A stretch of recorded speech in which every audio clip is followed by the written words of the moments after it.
Sure looks like it. Bloomberg News reporting it. Another in a long line of reports, I think, that give us solid information on what Donald Trump, where he was heading, and now what he apparently has decided. No surprise, because he's been telling Bloomberg and others that he's been leaning towards Jay Powell. At least his staff has been telling us this. Yellen's term, Janet Yellen, the chair for nearly 4 years now. Her term is up February 3rd. And I think the question now everyone's asking, okay, so who is Jay Powell? Does he have the right stuff? So let's look and remind ourselves again just who he is and what he has done. Because he's studied law. He's not an economist, but he went right into investment banking once he got his law degree at Princeton, Georgetown Law.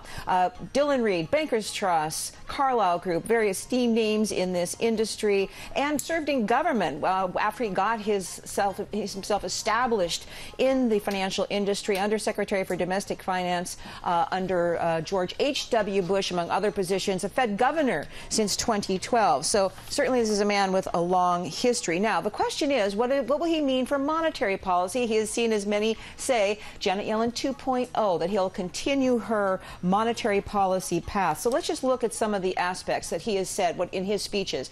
Fed's close to its mandates. Certainly on unemployment, on inflation, they're far away, though, Mr. Powell. But this is exactly the kind of thing Janet Yellen says. Policy is currently very accommodative. It's appropriate to gradually normalize rates, which means raise them slowly. And below target inflation means you don't have to go quickly. You can have a lot of patience. So how is this sitting with people? Ethan Harris is the chief U.S. economist over at Bank of America Merrill Lynch. He gives a big thumbs up to Jay Powell.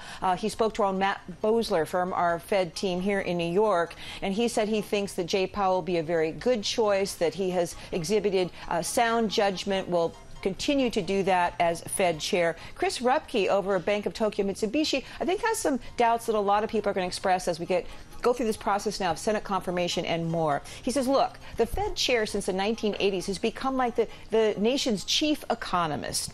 And the question is now, could a non-economist, when it gets down to it, go before Congress? Let's say there's a little opposition. Can they go up and defend policy? And how would Powell perform in a crisis? This is a question as well. And again, Senate confirmation will come soon. I think Powell's expected to get through it. He's already been confirmed twice by the Senate Banking Committee because he's had to do that twice to be a Fed board governor. But there's some big questions here still.